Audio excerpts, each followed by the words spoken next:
प्रधानमंत्री नरेंद्र मोदी ने आज भोपाल से रांची, पटना सहित 5 वंदे भारत एक्सप्रेस को हरी झंडी दिखाकर किया रवाना। लोगों में उत्साह।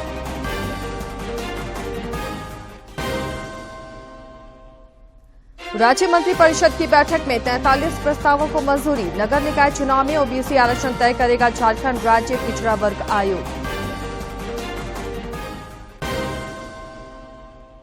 मुख्यमंत्री हेमंत सोरेन आज देवघर के दौरे पर सिकटिया मेगा लिफ्ट सिंचाई योजना का करेंगे शिलान्यास।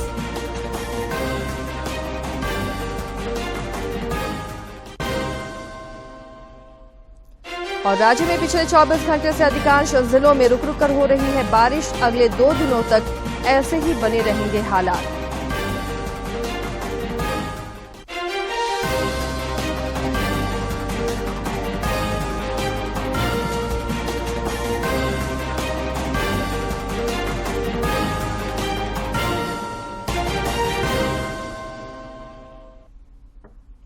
नमस्कार, खबरें झारखंड में आपका स्वागत है। मैं हूं आसिया नाजली और अब समाचार विस्तार से। प्रधानमंत्री नरेंद्र मोदी ने आज भोपाल से 5 वंदे भारत एक्सप्रेस ट्रेनों को हरी झंडी दिखाकर रवाना किया। इनमें Ranchi Patna Vande Bharat express, Bhopal Indore Vande Bharat express, Bhopal Jabalpur Vande Bharat express, Dharwad Bengaluru Vande Bharat express और मडगांव मुंबई वंदे भारत एक्सप्रेस शामिल हैं। माननीय प्रधानमंत्री जी ने इन तीनों ट्रेन्स को, तीनों वंदे भारत एक्सप्रेस को हरी झंडी दिखा दी है और ये पूरे भारतवासियों के लिए एक गर्व का विषय है कि एक साथ आज 5 वंदे भारत एक्सप्रेस ट्रेन्स का उद्घाटन माननीय प्रधानमंत्री जी श्री नरेंद्र मोदी जी द्वारा किया जा रहा है।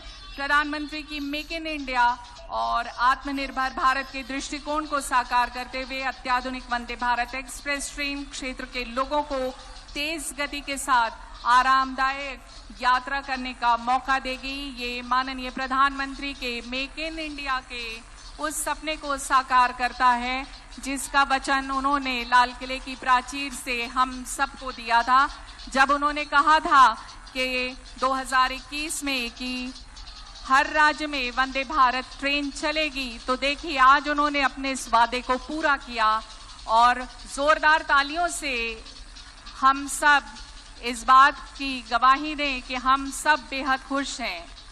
आज 3 वंदे भारत वीडियो कॉन्फ्रेंसिंग के जरिए जिनका उद्घाटन किया माननीय प्रधानमंत्री श्री नरेंद्र मोदी जी ने, और अब बहुप्रतीक्षित मध्य प्रदेश वासियों का इंतजार खत्म हुआ। माननीय प्रधानमंत्री जी से गुजारिश है कि वो भोपाल इंदौर, इंदौर भोपाल, भोपाल जबलपुर, जबलपुर भोपाल को हरी झंडी दिखाकर रवाना करने की कृपा करें। मंचासीन अतिथियों से भी आग्रह कि वो इस शुभ कार्य में शामिल हो।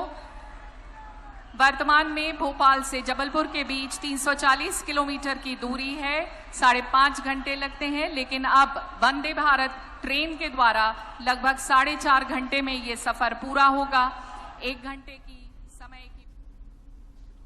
इससे पहले प्रधानमंत्री नरेंद्र मोदी ने भोपाल में वंदे भारत एक्सप्रेस ट्रेन का निरीक्षण किया। इस दौरान उन्होंने ट्रेन में स्कूली बच्चों और रेल कर्मियों से संवाद भी किया।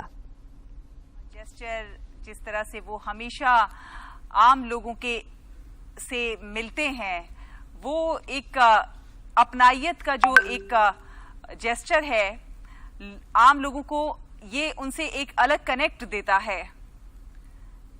आप देख सकते हैं किस प्रकार वो छात्राएं भी कुछ उन्हें प्रधानमंत्री नरेंद्र मोदी को बता रही हैं, अपने एक्सपीरियंसेस, अपनी बातें शेयर कर रही हैं छात्र छात्राओं से। जिस प्रकार प्रधानमंत्री नरेंद्र मोदी साथ में खड़े होकर बात कर रहे हैं, तो वंदे भारत एक्सप्रेस ट्रेन का निरीक्षण उन्होंने किया और इस दौरान वहां मौजूद छात्र छात्राओं से उनके दिल की बात जानी।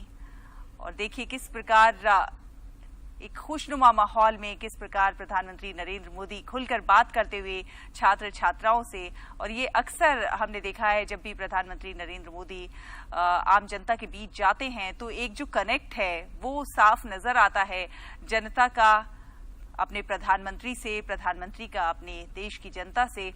और देखिए छात्र छात्रा वैसे भी जिस प्रकार परीक्षा पे चर्चा और कई इस प्रकार के कार्यक्रम हैं जब प्रधानमंत्री नरेंद्र मोदी छात्रों से अपना एक अलग कनेक्ट बनाते हैं। रांची पटना वंदे भारत एक्सप्रेस ट्रेन पटना के लिए रवाना हुई। इसका जायजा लिया हमारे समाचार संपादक दिवाकर कुमार ने।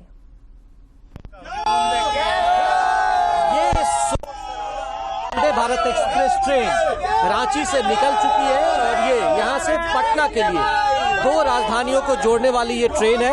और वंदे भारत एक्सप्रेस ट्रेन का इंतजार झारखंड वासियों को काफी लंबे समय से था और अब देख सकते हैं कि किस तरह से ये रांची से जब ट्रेन निकल रही है तो ट्रेन में भी खुशी किस तरीके से लोग इसका इजहार कर रहे हैं। जरा तस्वीरों के जरिए हम चाहेंगे कि आपको दिखाएं कि किस तरीके से यहाँ पर ये जोश और जश्न देखने को मिल रहा है। तो लगातार ये जो है जोश वंदे भारत को लेकर है और लगातार वंदे भारत का जो सफर है वो रांची से निकला है और ये मिनी हाई स्पीड ट्रेन है जो झारखंड और बिहार के लोगों को पहली बार मिली है। और यहाँ पर ये जो एक विकल्प के तौर पर लोगों को जो रोजमर्रा की जिंदगी के लिए रोज जो जाते हैं ऑफिस के काम के लिए, तो कह सकते हैं कि लोगों को अब पटना जाना आसान हो जाएगा, पटना से रांची आना आसान हो जाएगा। और वैसे में यहाँ पर तमाम तरह की सुविधाएं इस ट्रेन में मौजूद है और ये जो फीलिंग है एक तरीके से अत्याधुनिक ट्रेन की जो फीलिंग है वो इस ट्रेन में देखने को मिलती है। यहाँ पर बाकायदा एक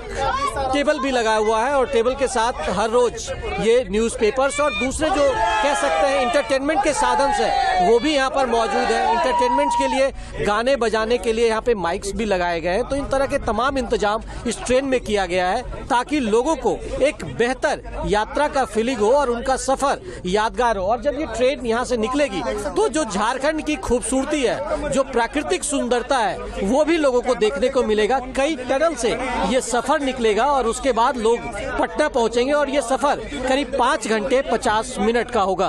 अपने सहयोगी अवधेश के साथ मैं दिवाकर कुमार, दूरदर्शन समाचार, रांची। वंदे भारत एक्सप्रेस ट्रेन को लेकर रांची रेलवे स्टेशन पर बच्चों में खासा उत्साह देखने को मिला। आज हम आपको रांची से पटना के लिए जो वंदे भारत एक्सप्रेस ट्रेन शुरू हुई है उसकी सवारी करा रहे हैं। सबसे पहले ये गेट जो है ये ऑटोमेटिक गेट है, ये अपने आप खुलता है। आप जैसे ही आते हैं ये सेंसर से खुलता है और ये पहली बार जब यहाँ पर इस ट्रेन में जो यात्रा कराई जा रही है वो यहाँ पर स्कूली बच्चे हैं। 100 से ज़्यादा स्कूली बच्चों को इस ट्रेन पर सवारी कराया जा रहा है और ये बच्चे काफ़ी उत्साहित हैं किस तरीके से जो हम कह सकते हैं कि वंदे भारत एक्सप्रेस जो मिनी हाई स्पीड ट्रेन है जो पहली बार हम कह सकते हैं कि झारखंड से शुरू हुई है। कितना अच्छा लग रहा है तुम लोगों को? बहुत अच्छा लग रहा है, बहुत बड़ा अपॉर्चुनिटी है हम लोगों के लिए and we are very excited today. कैसा लग रहा है? वी आर वेरी ग्रेटफुल कि हम इस ट्रेन के one of the first passengers रहे एंड सिर्फ अपने आर्ट के थ्रू हमें इस ट्रेन का राइड करने मिला। It's really commendable. तो इन बच्चों ने भारत की तस्वीर वंदे भारत के साथ बनाई और कैसे भारत आत्मनिर्भर बन रहा है और साथ ही साथ एक महिला सशक्तिकरण की भी झलक इन तस्वीरों में दिख रही है। और इसके जरिए इन बच्चों को जो है हम कह सकते हैं कि मौका मिला है। ये ऐसे 100 बच्चे यहाँ पर सेलेक्ट होकर आए हैं और उनको पहली बार इस वंदे भारत एक्सप्रेस ट्रेन पर सवारी कराई जा रही है। कैसा लग रहा है तुम लोग? बहुत प्राउड फील हो रहा है कि अब इंडिया डेवलप हो रहा है, धीरे धीरे रांची भी डेवलप हो रहा है। मैंने इस डेवलपमेंट को अपने पेंटिंग के द्वारा मतलब एक्सप्रेस करने की कोशिश की कि कैसे हर जगह अब इंडिया में वंदे भारत एक्सप्रेस है, कैसे हम लोग अगर रांची से पटना जाएंगे कौन सी जगहें हैं घूमने के लिए, अगर पटना से लोग रांची आते हैं तो कैसी जगहें हैं घूमने के लिए, फिर कितने लोग एक्साइटेड है कि ये वंदे भारत एक्सप्रेस सेल्फी वगैरह ले रहे हैं। तो देखिए तो किस तरह से बच्चों ने अपने भाव को व्यक्त किया है और वो झलक भी यहाँ देखने को मिल रही है। कितना अच्छा लग रहा है? बहुत अच्छा लग रहा है। ये बस ऐसे पेंटिंग क्लिप नहीं, साथ साथ मैं इसलिए बहुत ज़्यादा खुश हूँ क्योंकि ये हमारे ये कदम हो सकता है आत्मनिर्भर भारत की ओर। आत्मनिर्भर भारत का कदम है ये। मुझे बहुत अच्छा लग रहा है क्योंकि बहुत बड़ी अपॉर्चुनिटी है और ये पेंटिंग बना के मैं बहुत खुश हूँ।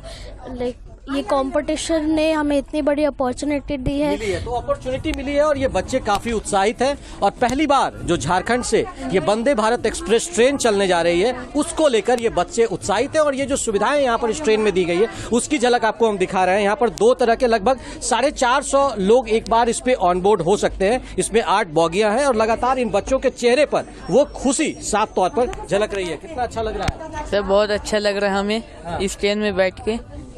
Yes sir. तो इस ट्रेन में बैठ के इन बच्चों को बहुत ही अच्छा लग रहा है। अपने सहयोगी अवधेश के साथ मैं दिवाकर कुमार, दूरदर्शन समाचार, रांची। रांची पटना वंदे भारत एक्सप्रेस ट्रेन में कई अत्याधुनिक सुविधाएं हैं जो यात्रियों के लिए काफी सुविधाजनक है। जब वंदे भारत एक्सप्रेस ट्रेन में आप चढ़ेंगे तो कुछ इसी तरीके से यहाँ पर ये दरवाजा खुलेगा और लोगों को यहाँ पर इस तरह से झलक मिलेगी कि किस तरीके से जो ट्रेन भी है वो अत्याधुनिक हो गया है। और यहाँ पर बाकायदा जो कह सकते हैं कि फ्लाइट पे जिस तरह की सुविधाएं मिलती है, कुछ उसी तरह की सुविधाएं यहाँ पर भी रेलवे की ओर से अब देने की कोशिश की जा रही है। और जो हम कह सकते हैं कि रेलवे अत्याधुनिक तो हो ही रहा है, साथ ही साथ आप कह सकते हैं कि साफ सफाई का तो ख्याल यहाँ रखा ही जा रहा है और लोगों में जो ये कह सकते हैं कि वर्ल्ड क्लास सुविधा देने की कोशिश रेलवे की ओर से हो रही है। और उसमें जो भारत में निर्माण किया गया ये वंदे भारत एक्सप्रेस ट्रेन है, उसकी ये झलक है और इसके जरिए लोगों को अब एक बेहतर फीलिंग रेलवे की ओर से दी जा रही है। और लगातार ये कहा जा रहा है कि वंदे भारत एक्सप्रेस ट्रेन का जो इनिशियल जितना भी चीज डेवलप किया गया है वो सब कुछ भारत में डेवलप हुआ है और उसके बाद लोगों को जो आत्मनिर्भर भारत की है वो झलक भी इस वंदे भारत एक्सप्रेस ट्रेन के जरिए दिखाने की कोशिश हो रही है। अपने सहयोगी अवधेश के साथ मैं दिवाकर कुमार, दूरदर्शन समाचार, Ranchi.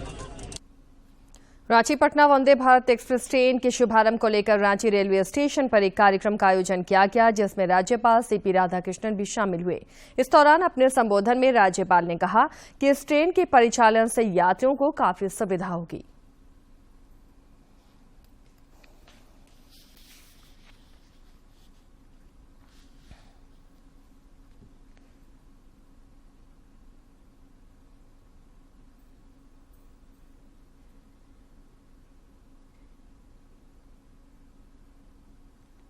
Bharat speedy train. It is a symbol that India is progressing. It is Vande Bharat train is not just a train, but it is presenting the golden image of a transforming India under the able leadership of our Honorable Prime Minister Narendra Modi ji.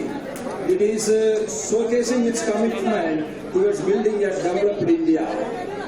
And we all know, under his successful leadership, in the past 9 years, India became the 5th largest economical power of the world.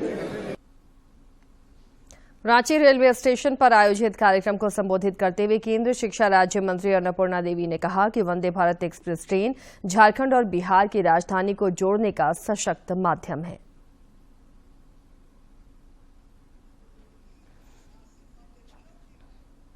Railway network के विस्तार और विद्युतीकरण पर खास ध्यान दिया गया है और भारतीय रेलवे ने 31 मार्च 2023 तक 58,812 रूट किलोमीटर का विद्युतीकरण किया, जो भारतीय रेलवे के लिए कुल ब्रॉडगेज नेटवर्क का लगभग 90% है। साथियों, रेलवे विद्युतीकरण के लिए केंद्रीय संगठन ने रेल मंत्रालय के अन्य संगठनों के साथ मिलकर दिसंबर 2023 तक भारतीय रेलवे के पूरे ब्रॉडगेज नेटवर्क मार्गों को विद्युतीकृत करने की योजना बनाई है। इस दौरान भाजपा के प्रदेश अध्यक्ष दीपक प्रकाश और रांची के सांसद संजय सेठ ने वंदे भारत एक्सप्रेस ट्रेन की सौगात देने के लिए प्रधानमंत्री नरेंद्र मोदी और रेल मंत्री अश्विनी वैष्णव के प्रति आभार जताया। और झारखंड के लिए आज तोहफा देने का काम किया, इसलिए मैं अपनी ओर से झारखंड की जनता की ओर से मैं उन्हें साधुवाद देना चाहता हूं, बधाई देना चाहता हूं। हम जानते हैं कि ट्रेन वंदे भारत वंदे मातरम की सेवा के लिए समर्पित ये ट्रेन है। और जो रोड साइड है या रेलवे का हवाई जहाज से कोई कनेक्टिविटी नहीं, तो हमने माननीय मंत्री रेलवे से आग्रह किया है कि रांची से बनारस एक ट्रेन दी जाए वंदे भारत। और मेरा एक और आग्रह है, रांची लोहरदगा रांची जो एक ट्रेन चलती है, जो छात्रों को, किसानों को, मजदूरों के लिए एक बहुत बड़ा कह सकते हैं बहुत बड़ा उपहार है। अगर लोहरदगा रांची सिल्ली कर दिया जाए उस ट्रेन को, तो सिल्ली से किसानों को, छात्रों को, मजदूरों को एक बहुत बड़ा आधार मिल जाएगा। इस मौके पर पूर्व वित्त राज्य मंत्री और हजारीबाग के सांसद जयंत सिन्हा ने कहा कि आज का ऐतिहासिक दिन स्वर्ण अक्षरों में लिखा जाएगा। उन्होंने कहा कि आज हजारीबाग जिले के लोगों की वर्षों पुरानी मांग पूरी हो गई। में लिखना होगा, आज हम लोग इतिहास रच रहे हैं। सबको मालूम है कि हजारीबाग निवासी जो है 5 साल से नहीं, 10 साल से नहीं, 20 साल से नहीं, लेकिन 100 वर्षों से एक ट्रेन जो उनको रांची पटना से जोड़ सके उसके इंतजार में है, उसकी प्रतीक्षा में है। और आज वो सपना हमारे यशस्वी परम आदरणीय प्रधानमंत्री जी के हरे झंडे के द्वारा वो सपना आज साकार हो रहा है। रांची रेलवे स्टेशन पर आयोजित कार्यक्रम में मंत्री चंपई सोरेन और राज्यसभा सदस्य महुआ माझी भी मौजूद रहीं।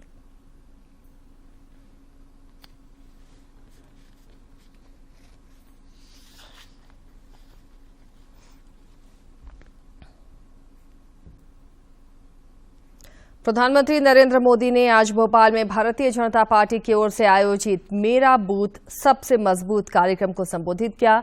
इस दौरान प्रधानमंत्री ने कहा कि भाजपा की सबसे बड़ी ताकत पार्टी कार्यकर्ता ही है। सबसे पहले आप सभी से मिलना ये मेरे लिए ज्यादा सुखद है, ज्यादा आनंददायक है। साथियों, भाजपा की सबसे बड़ी ताकत, भाजपा की सबसे बड़ी ताकत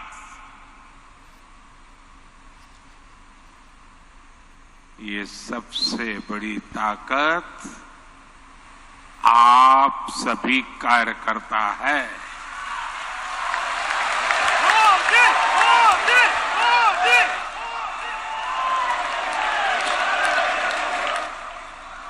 और मैं नड्डा जी का,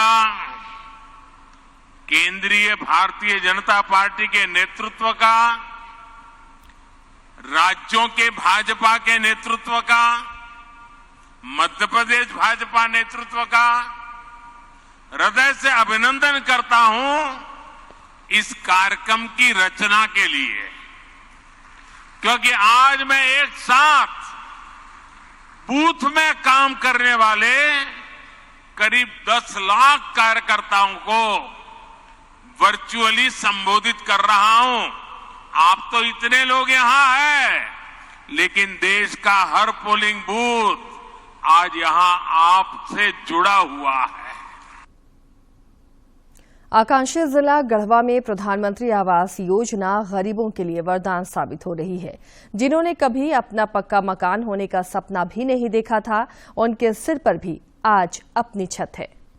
जिले के रमना प्रखंड के लाभुक प्रधानमंत्री आवास योजना का लाभ पाकर बेहद उत्साहित हैं। लाभुकों का कहना है कि जाड़ा हो या गर्मी या फिर बरसात, मिट्टी और फूस के मकान में काफी जिल्लत भरा जीवन गुजारना पड़ता था, लेकिन अब उनके जीवन में खुशहाली आ गई है, क्योंकि प्रधानमंत्री आवास योजना से आज उनका भी अपना पक्का मकान है। प्रधानमंत्री आवास योजना हमें मिला है, पहले की अपेक्षा बहुत जो है कि राहत मिल रहा है। गरीब महिला दौलतिया कहती हैं कि पहले मिट्टी के मकान में रात गुजारनी मुश्किल हो जाती थी, लेकिन जब से पक्का मकान मिला है तब से वो और उनका परिवार चैन की नींद सोने लगा है। सरकार दिले बहनी मेरे को सुख से राहत है। प्रधानमंत्री आवास योजना ने न केवल गरीब ग्रामीणों को ही सुकून दिया है, बल्कि गरीब के बच्चों को भी राहत प्रदान की है। अब उनकी पढ़ाई बाधित नहीं होती है।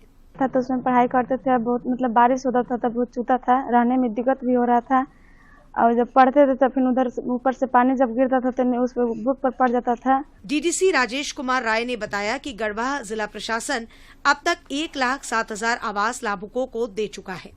लक्ष्य के 8,000 आवास 2 से 3 महीने में पूरे कर लिए जाएंगे। इसके अलावा अंबेडकर आवास योजना से भी असहायों को मकान दिया जा रहा है और आने वाले 2-2.5 महीने में 8,000 आवास और बनाने का लक्ष्य है। और इस तरीके से गढ़वा जिले के वैसे लोग जो भवनहीन है, जिनके पास आवास नहीं है, उनको पक्का छत हम लोग राज्य सरकार और भारत सरकार के निर्देश के आलोक में दे रहे हैं। जाति धर्म से ऊपर उठकर प्रधानमंत्री ने गरीबों को आवास की सौगात देकर एक मिसाल कायम की है। प्रधानमंत्री ने विकास की नई परिभाषा गढ़ी है, जिसकी बानगी गांव के गरीब खुद बयां करते नहीं थकते। गढ़वा से विजेंद्र तिवारी की रिपोर्ट। मुख्यमंत्री हेमंत सोरेन की अध्यक्षता में कल हुई राज्य मंत्रिपरिषद की बैठक में कुल 43 प्रस्तावों को स्वीकृति प्रदान की गई।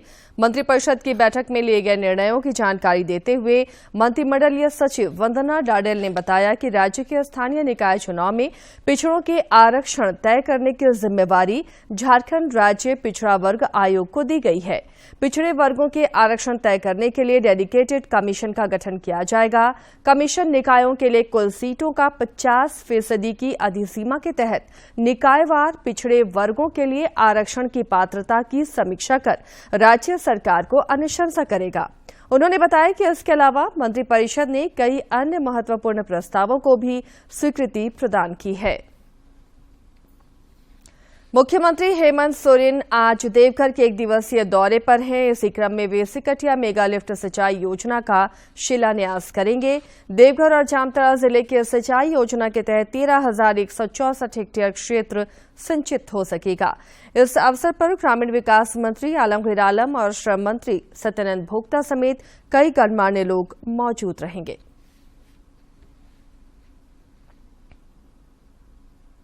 भारतीय नौसेना ने अग्निवीर MR नंबर बैच के लिए आवेदन प्रक्रिया कल से शुरू कर दी है। आवेदन प्रक्रिया 26 जून से शुरू हो गई है।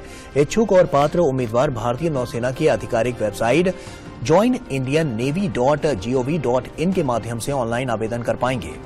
इस भर्ती अभियान के तहत 35 पदों को भरा जाएगा। केवल अविवाहित पुरुष और अविवाहित महिला उम्मीदवार ही भारतीय नौसेना में अग्निवीर के रूप में नामांकन के लिए पात्र हैं। भर्ती के लिए अप्लाई करने वाले उम्मीदवारों को 12वीं पास होना अनिवार्य है। आवेदन पत्र जमा करने की अंतिम तारीख 2 जुलाई है। और अब कुछ खबरें देखते हैं राज्य के विभिन्न जिलों से।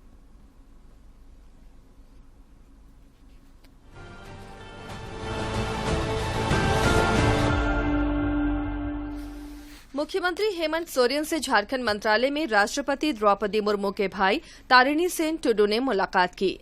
मुख्यमंत्री से ये उनकी शिष्टाचार भेंट थी। ग्रामीण विकास मंत्री आलमगीर आलम ने कहा है कि कैबिनेट द्वारा भूइयां जाति की सभी उपाधि प्राप्त जातियों को अनुसूचित जाति का लाभ देने के लिए पारित प्रस्ताव का 4 वर्ष बाद भी व्यवहारिक अनुपालन नहीं होना गंभीर चिंता की बात है। वे अखिल भारतीय भूइयां समाज के सम्मेलन को संबोधित कर रहे थे। पूर्व उप मुख्यमंत्री और राजसू पार्टी के केंद्रीय अध्यक्ष सुदेश महतो की अध्यक्षता में पूर्वी और पश्चिमी सिंहभूम जिले के सभी पार्टी पदाधिकारियों के साथ पार्टी की संगठनात्मक समीक्षा बैठक हुई। बैठक में शामिल सभी केंद्रीय, जिला और प्रखंड स्तर के पदाधिकारियों के साथ पार्टी के भावी कार्यक्रमों को लेकर विस्तृत चर्चा की गई। विधानसभा की सरकारी उपक्रम समिति ने रांची स्मार्ट सिटी के एबीडी क्षेत्र का भौतिक निरीक्षण किया और स्मार्ट सिटी की ओर से हो रहे निर्माण कार्य पर संतोष जताया। इससे पहले रांची स्मार्ट सिटी कॉरपोरेशन के सीईओ अमित कुमार ने विधायक सरयू राय और मथुरा प्रसाद महतो का स्वागत किया। रांची के 6 थाना क्षेत्रों में चोरी की घटना को अंजाम देने वाले गिरोह का खुलासा करते हुए 5 आरोपियों को गिरफ्तार किया गया है। गिरफ्तार आरोपितों में रामगढ़ जिले के रजरप्पा थाना निवासी बच्चू पासी, बबलू गोस्वामी, बंधीर सिंह, बढ़न साफ और हजारीबाग के निवासी कुमेश कुमार महतो उर्फ उमेश महतो समेत अन्य शामिल हैं। झारखंड अपराध अनुसंधान विभाग का 4 दिवसीय प्रशिक्षण कार्यक्रम के दूसरे दिन डीजीपी अजय कुमार सिंह पहुंचे और इस मामले से संबंधित कई जानकारियां पुलिस कर्मियों से साझा की। उन्होंने कहा कि अनुसंधान को बेहतर करने के लिए प्रशिक्षण जरूरी है। उन्होंने कहा कि पॉक्सो एक्ट के हर पहलुओं के संबंध में जानकारी दी जा रही है। गुमला जिले के सिसई थाना क्षेत्र के नगर चर्री टोली गांव में डायन बिसाही के शक में महिला की पीट कर हत्या और 3 लोगों को गंभीर रूप से घायल करने के मामले में पुलिस ने त्वरित कार्रवाई करते हुए सभी 10 नामजद अभियुक्तों को गिरफ्तार कर जेल भेज दिया। पलामू के उपायुक्त एड डोडे की अध्यक्षता में जिला स्तरीय स्कूल रुआर की बैठक हुई। इस दौरान उपायुक्त ने कहा कि शिक्षा सरकार की सर्वोच्च प्राथमिकता है और ये स्कूल रुआर एक महत्वाकांक्षी अभियान है। रांची के वरिष्ठ पत्रकार चंचल भट्टाचार्य रांची विश्वविद्यालय के क्रिकेट कोच बनाए गए हैं। विश्वविद्यालय के कुलपति अजीत कुमार सिन्हा ने विश्वविद्यालय मुख्यालय में श्री भट्टाचार्य को नियुक्ति पत्र सौंपा।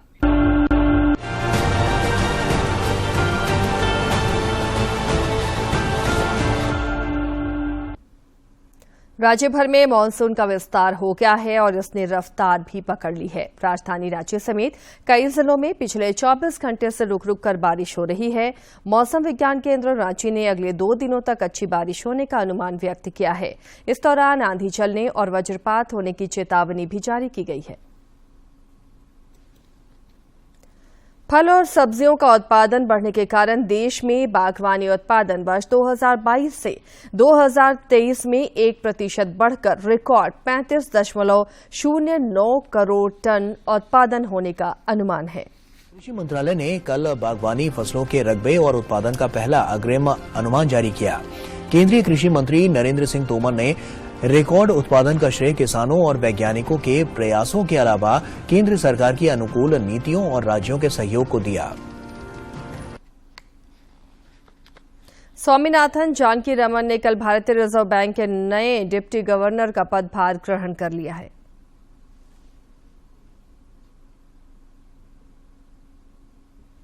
आईसीसी आज अक्टूबर-नवंबर में होने वाले वनडे वर्ल्ड कप का शेड्यूल जारी करेगा। हो सकती है। अंतर्राष्ट्रीय क्रिकेट परिषद यानी आईसीसी मुंबई में एक प्रेस वार्ता के माध्यम से घोषणा कर सकती है और 19 नवंबर को फाइनल मुकाबला खेला जा सकता है। वैसे इस संबंध में बीसीसीआई ने पहले ही आईसीसी को कार्यक्रम का ड्राफ्ट भेज दिया था।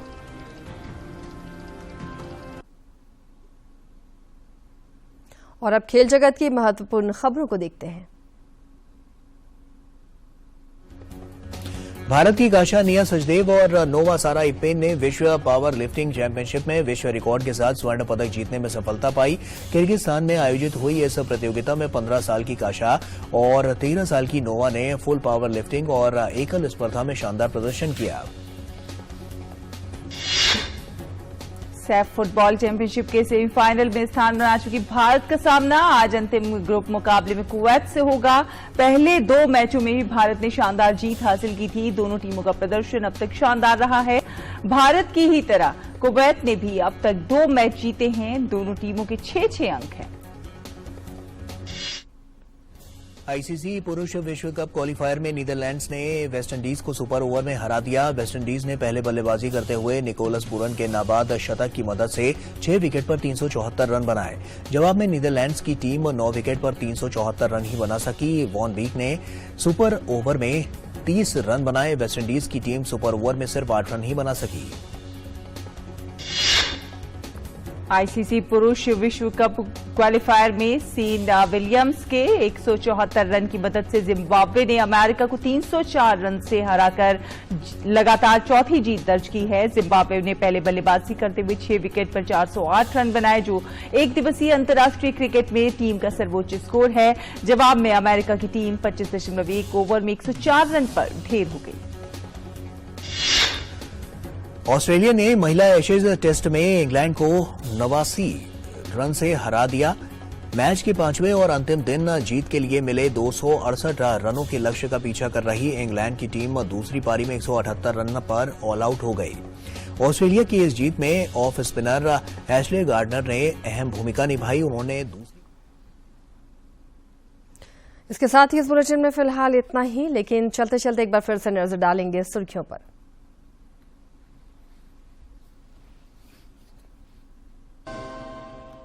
प्रधानमंत्री नरेंद्र मोदी ने आज भोपाल से रांची, पटना सहित 5 वंदे भारत एक्सप्रेस को हरी झंडी दिखाकर किया रवाना। लोगों में उत्साह।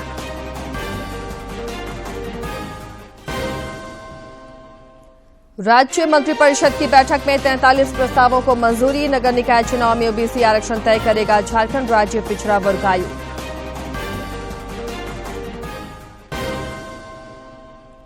मुख्यमंत्री हेमंत सोरेन आज देवघर के दौरे पर सिकटिया मेगा लिफ्ट सिंचाई योजना का करेंगे शिलान्यास।